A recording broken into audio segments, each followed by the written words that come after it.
viewers, welcome to my live call, and I'm going to be talking about 10 ways that you can be more productive working from your home. For those of you that don't know me, I've been involved in network marketing now for 40 years. I share a lot of what I've learned in my journey on these live calls. So if that's of interest to you, listen and take some notes.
Hey, awesome. You know, it's a funny thing because now there's such a focus of, being at home so much, right? It's like, does it really matter what day it is? It's it's just another day. I mean, we're blessed. It's life. And anytime you wake up, you need to thank God for it. I was just thinking about some things to talk about, but there's such a not only a focus on working from home, but a big interest out there. There's going to be a lot of service industries that are not going to really come back anytime soon. There's going to be a lot of companies that are not going to come back, and it's going to affect a lot of people. And governments can't bail them out forever. And people are smart enough to know that as well. Thing is, those very people are becoming more interested, Mario, nice to see you, in network marketing and how to work from home. Network marketing is the perfect business model for somebody who wants to work from home. But there's no question about it. And tonight I'm going to talk about 10 productive steps or ways that you can take so you can be more productive working from home. You can be home, but the question is, working from home, but are you productive? How many people are really productive? If you're in the same spot this week, that is today, Monday, as you were last Monday, nothing much has changed, then we have to look at productivity, right? That makes sense. And Pillar, nice to see you. Jenny, nice to see you. So, if you feel challenged, some of you that you're used to working outside of the house, and I know we're all creatures of habit, right? And we're used to going to work, not waking up at work. It's a big difference, isn't it? Because sometimes the TV is going, your spouse is watching something, you got one kid playing a video game, he's conquering the empire like Arthur. That's what I always tell his oldest brother. I said, do you realize we can sleep tonight because your younger brother is always conquering the empire? I don't have to worry about Darth Vader in my bedroom tonight. But anyway, you're facing that, and then maybe another child's got their music up and all that. And it's not really music; it's more noise. That's what I always tell my oldest son. I said, son, that's not music. But anyway, the thing is, when you're in that kind of environment, sometimes it doesn't really feel like like a work environment where you can really be productive. And that's the thing. So what can you do to make the best of a very difficult or challenging situation? We're going to have to be resourceful. Here's one thing I want you to think about. I was just thinking about this when I was just running on the treadmill here just a little bit ago. I was thinking about who who is one of the greatest examples of somebody who started a home-based business, and today it's a global financial empire? I want you to think about that. Give you another few seconds to think about that. Okay, maybe you thought of him, Steve Jobs. Steve Jobs. He began Apple out of his garage. Out of his garage. Look where it is today. Tell me that great things don't come out of home-based businesses. Of course, he didn't stay home. You know, you can't run an operation like that out of your garage, but that's where it all started. Same thing with my business too. I can remember 21 years ago, I had a desk with a phone on it and a list of names. That's it. I didn't even own a computer. And 21 years later, fast forward, now my business does tens, I mean in the plural, tens of millions of dollars, that is sales dollars in product sales, tens of millions every month, not every year, every month. 700,000 distributors, 58 countries now, 58 countries. But all that began from my room that I was working in at my home. So the thing about it is, great things, big things can happen, but there's a certain type of, or methods or ways that you have to master if you're going to make it work. There's no question about it. Just signing up in a network marketing company, we all know that's not going to guarantee any success. So what we want to do is we want to look at people that have done well working from home, and I'm certainly one of those that have done that. And I want you to understand something. Even though we're having this conversation on a Facebook Live, I'm doing it from my gym in my home. I want you to understand that most of what I've ever built in network marketing was never on social media. So I really consider myself the most duplicatable person. Some say duplicable. Jeff, it's really duplicable. Who says duplicable? I mean, it just doesn't sound right, okay? So in the South, in Tennessee, we're going to call it duplicatable, okay? It's just not duplicatable, okay? Really isn't. I'll talk about that later why. So let's just talk about some things then, about what you can do to be more productive, in your home. And we'll just get started with the first. Hey, Rick, nice to see you. So first of all, and this is obvious, find some space where you can work.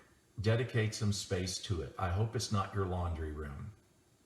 But anyway, if you've got an extra bedroom, great. Use that. I mean, when I think back over the years, and I've been doing this 40 years, right? But I've been thinking about what were all my dedicated spaces in the different houses that I had. It was all different. I mean, one house, it was just the kitchen table. I mean, it was just, I moved the papers over when it was time to eat, Then after we were done with that, dishes gone, and then it's covered up again. So there's that. And then I can remember I had an extra bedroom in two different places that I used to live. There was just different places. I had an extra bedroom when I lived on the island of Guam, so I used that bedroom for a dedicated space to work out of. So here's the thing. If you're married and you have a family, talk to your spouse and let the family know that that space is dedicated to your business.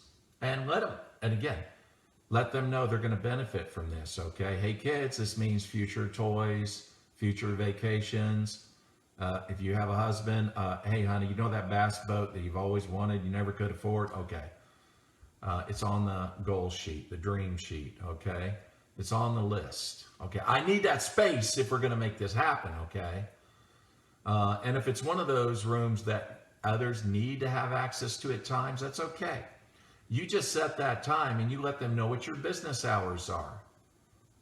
You need to do that. Now, here's the question I want to ask you, and only you can answer this question. Hi, Daisy. Only you can answer this question. Are you a morning person or are you an evening person? When are you at your best? When are you most creative? What, your energy level, your focus, your mental acuity, everything. When are you at your best? Because that's really when you need to go in that space. Hopefully that's the same time you're going to find other people too. And if it's not, then you're just going to have to make do. But pay attention to that, about being, in that space when you're at your best. So think about that. That's important. So let your family know the time that you're going to be using that, and then that way they know, so they don't get upset with you. Right now, here's the second step, and that is, when you're in that space, if you have a window, great. Open the curtains, whatever. I want you to be able to look out, see the city view. If you're in Manila right now, you're looking at the city, right? If you're in Tennessee right now, you're looking at the mountains, you're looking at the country. But the idea is you need to feel like you're not limited just in that space.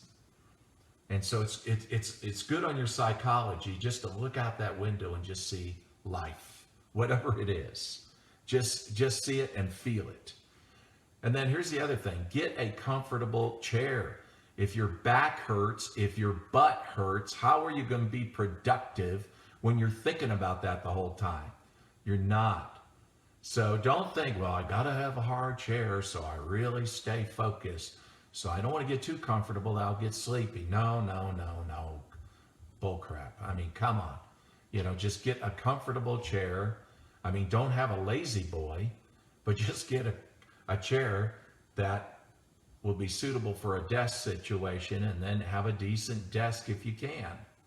A decent desk. I mean, like I said, 2 of my desks that I used were actually kitchen tables in my lifetime. When I built my last company 21 years ago, it all started on a cheap dining room table that nobody wanted, and I just used it in the room that I had dedicated.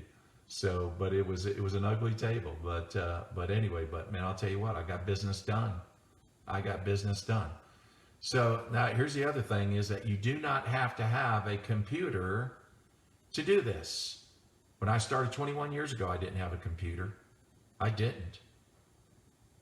So don't feel it. Now, if you feel like you have to have one, okay, go buy one. But don't think that you have to go in debt, use your American Express to go buy a computer so you can have an official office.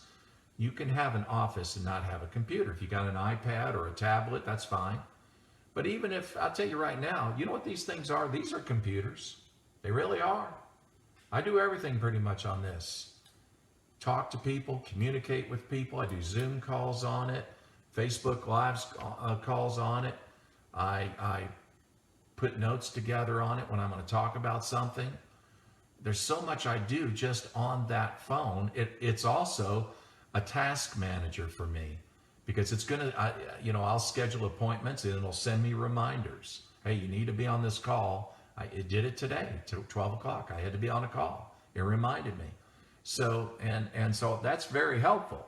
So again, you don't have to have a computer. Now, here's the other thing, and that is if where you worked and you had music in the background, it's okay if you want music. Doesn't mean, it doesn't have to be a stiff, uninspiring environment. If music gets your juices going and your mind thinking, then have your music on. Maybe when you're making a phone call and you're talking to a prospect, you might want to turn it down, okay? If Led Zeppelin's coming on really strong, don't do that. So, but if you want to have music, have music. That's the thing. The main thing is enjoy what you do. Let it be an inspiring environment for you. That's what you want. You want to have fun. It's your office, right? So, and then here's the other thing. You don't have to have, again, goes back to the computer, I guess, why people might want to buy a computer. They might feel like they might have to have a Microsoft Word spreadsheet, to keep track of all the people they need to follow up on. No, you can take good notes and follow up. You don't have to go through a lot of expense here. I can tell you that 21 years ago, I'm not saying you have to do this, but you could, but 21 years ago, I just used an index card box. I tell you what, I managed my business, built a team of 800 people in 90 days just out of that Walmart index card box. It's funny because I had numbers 1 through 31. So if someone said, hey, call me back in 3 days, I would go up 3 days and pop their card. I make a note on the card about them, what we talked about. 3 days later, I pull it out, calling them back. If they said, hey, get up with me 2 months from now, and it's January, so I'll put them March 1st. I'll put them right in the March slot. Then when March begins, I'll look at March and pull out the cards. And that was how I managed my business. As crazy as that sounds, I think I did all that for $10. But some people want to get really fancy. Okay, get fancy. If you want to get fancy, if you got money to get fancy, go ahead, blow the money. But I'm just saying you don't have to. You can take good notes and follow up on people. Now here's the other thing too. And then again, use your smartphone to remind you, just like it reminded me today. Now here's the fourth way to be more productive working from home. Excuse me, and that's accessories and tools. Accessories and tools. You might want to have a whiteboard. A whiteboard has some, markers that are erasable, okay? And have that at home. Why? Because training, some of your team members might need to be trained on different things at different times. You can do a Facebook Live, you can do a Zoom call, and then you'll have a presentation board that you can use. I remember one time I was driving home, somebody called me up, a leader in a different company, and she says, hey, I'm interested in your company. I would like you to explain the compensation plan. And I laughed. I said, you're an American woman and you want me to explain the compensation plan. Usually only Asian women ask that question. No, I'm not being a sexist on this. I'm just saying that most American women are more product focused. They don't want to know about the compensation plan in the beginning. But she said, I want to know about the compensation plan. So when I got home, I did a FaceTime, and I set up the whiteboard and I went right through it with her. And guess what? She joined. So I'm just saying, you never know. You need to have certain accessories. Now, here's another thing that's very important for you to do. And this is a problem a lot of leaders have. That is when people ask you questions, and these are reoccurring questions that you hear over and over and over again.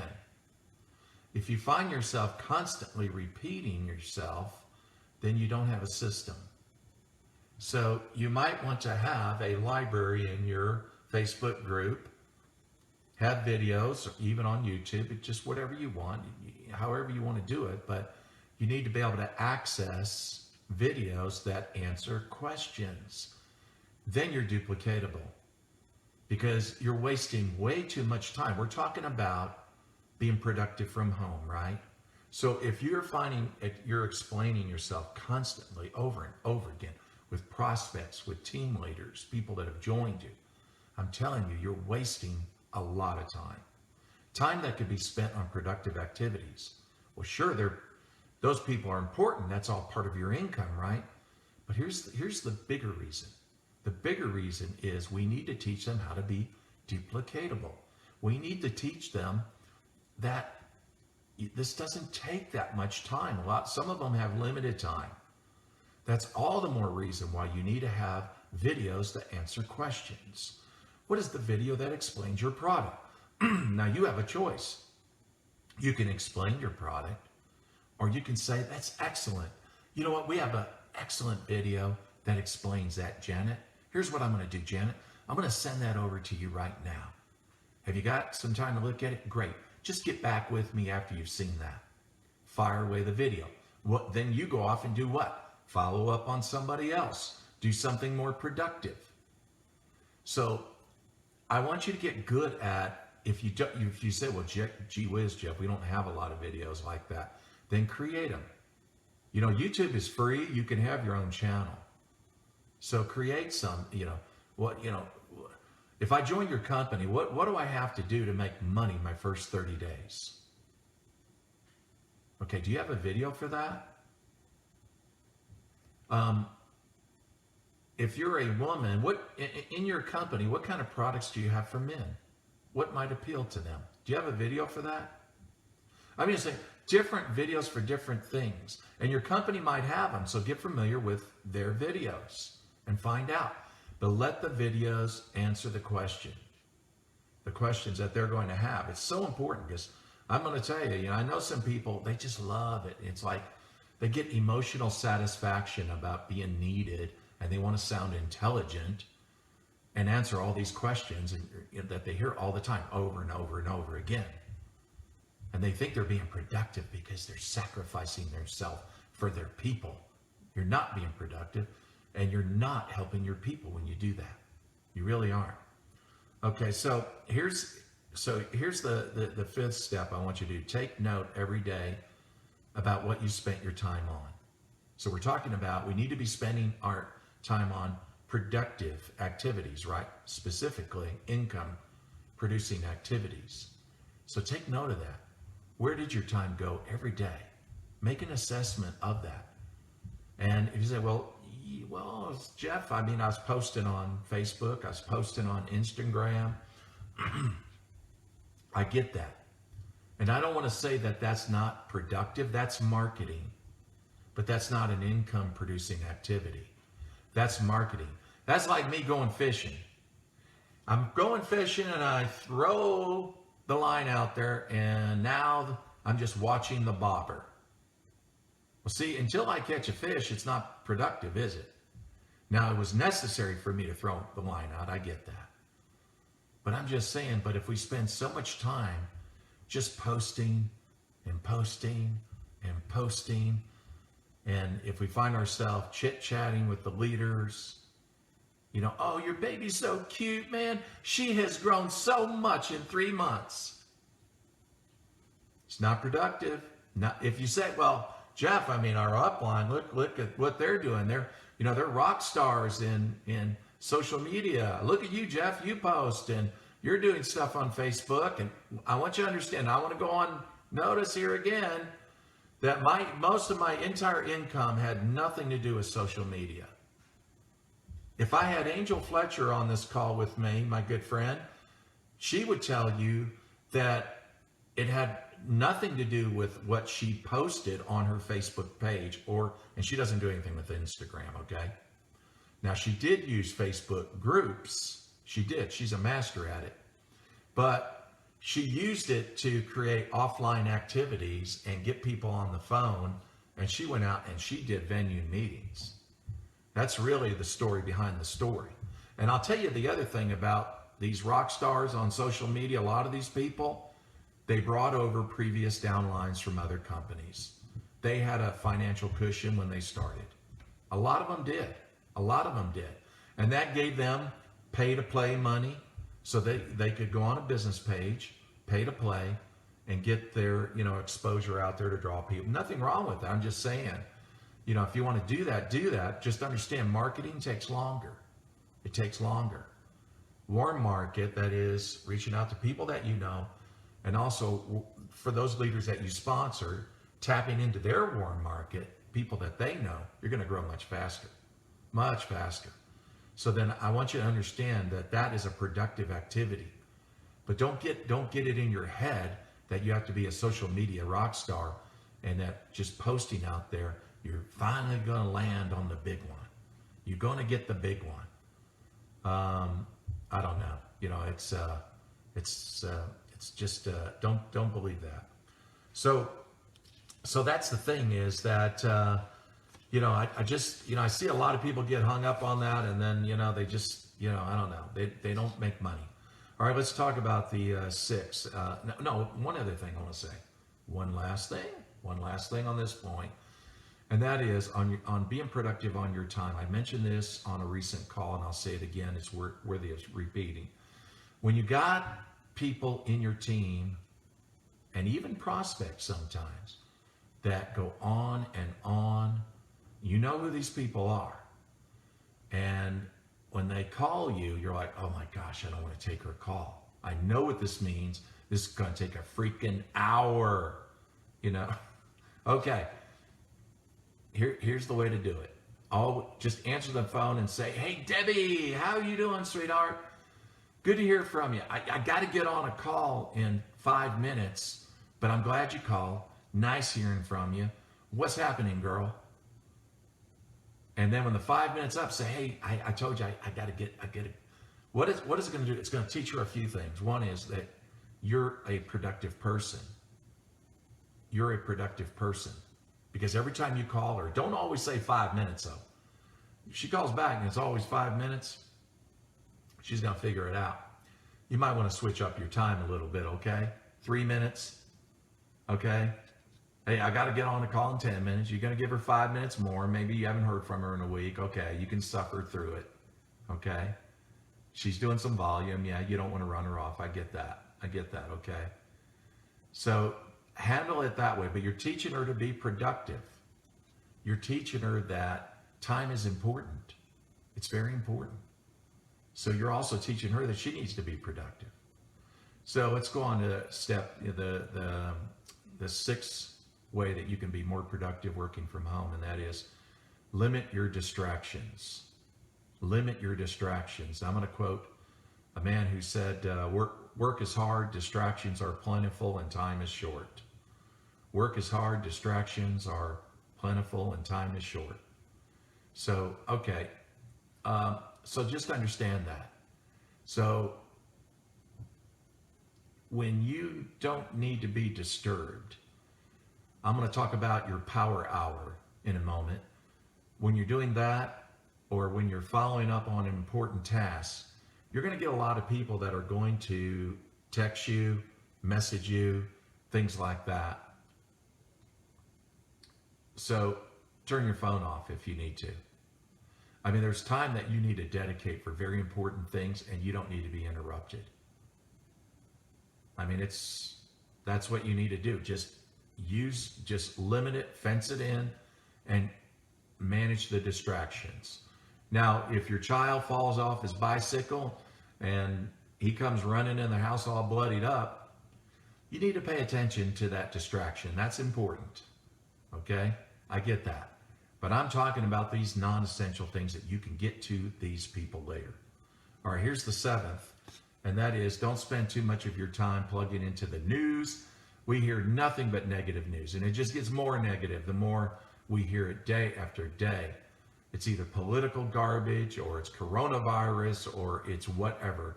But the fact is, you're not going to be able to change it. So why not spend our time on more productive things? So power hour. Begin your day every day. Focus on some personal development. Something that develops you, that gives you a mindset for the day. I'm a big believer in Tony Robbins. So if you spend some of your time doing that, you get a chance, just Google Tony Robbins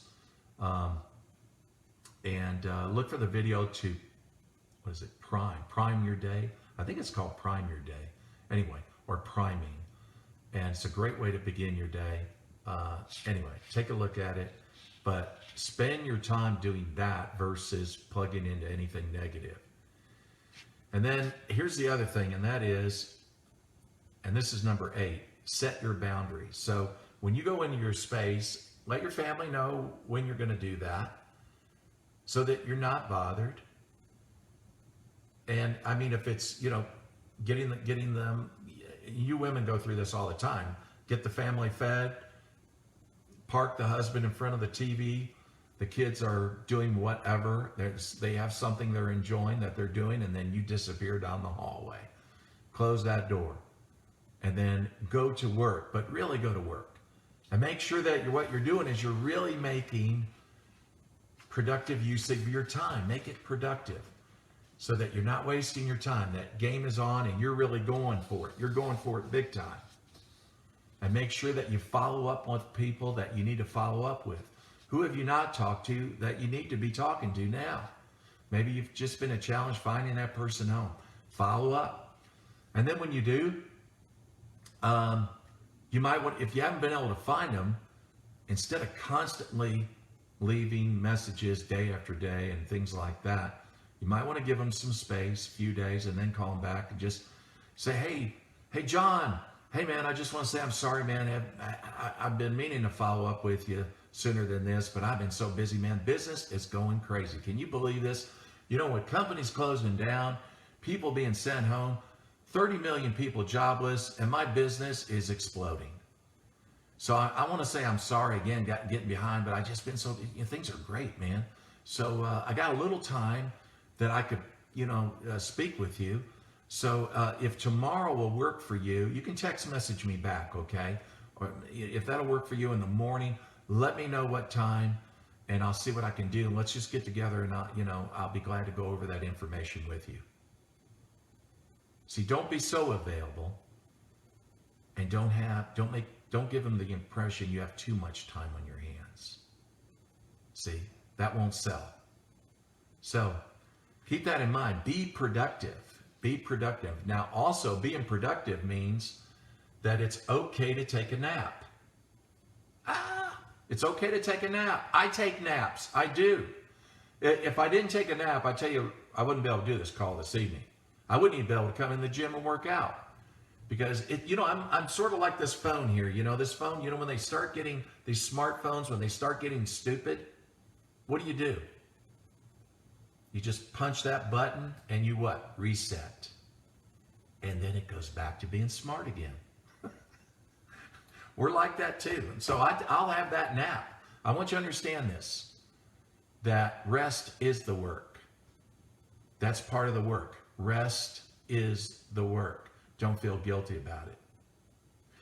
And don't feel guilty about spending time with your family and your kids, which is really important, in this, is that we need to understand that when we're with our family, that's exactly where we need to be. But just going back to the rest is the work. Take care of yourself. And then understand sometimes it's good just to get outside the house. That is, yes, leave the workspace. Get outside the door, go for a walk. Hear the birds. I did that today, went outside. Beautiful birds. I wasn't attacked by a bear. I do keep my bear spray with me. You talk about some nasty stuff. That stuff is nasty. Anyway. And so if you have an unruly spouse and they won't stay out of your workspace, it is a suggestion. It works. But I just had to say that. But get outside and go for a walk. Getting your body in motion does a lot for the mind, does a lot for the attitude. And then, even if it's 30 minutes, then go back in your room. I promise you'll be more productive. So, and then sometimes it's okay just to leave your workspace and just go find your kids, give them a hug, give them a kiss, tell them you love them. You'll get so energized by that and go back in your room, and again, you just feel more energized. So I guess I sort of covered some of that, but in number 9 is diet and rest. Make sure you get enough sleep. Again, that rest is the work, but also diet. So if you got garbage in, garbage is coming out. What we eat affects us. I had the most incredible salad today. Oh my gosh, I love that. I still feel good about it. So someone else made it though. Anyway, so I'm glad I get some help. And that's the other thing too. If you have a loving spouse and they see that you're really pushing it, sometimes they'll do that for you. And if they don't, well, they just make it work. But try to make sure that you're eating good food, not garbage. Put good food in your body. Food that do a Google search. Start, looking for foods that are, that will give you energy, not take energy from you. I'm not going to get into that now, but and then it's okay to exercise. Again, go to a gym if you can. If not, go outside and just have a brisk walk and do that. Spend 30 minutes if you can, 20 minutes if you can. And then number 10, look at your activities, what you need to do. Whatever you didn't get done today, get done tomorrow. Put it as a top priority. Or if it is something you need to follow up on, if it's a leader you need to follow up on, make sure you schedule an appointment on your phone to remind you, to make sure you're on top of it. So if you do that, if you work on those 10 areas, you're going to find yourself a whole lot more productive working from home. So I hope you got some value out of this.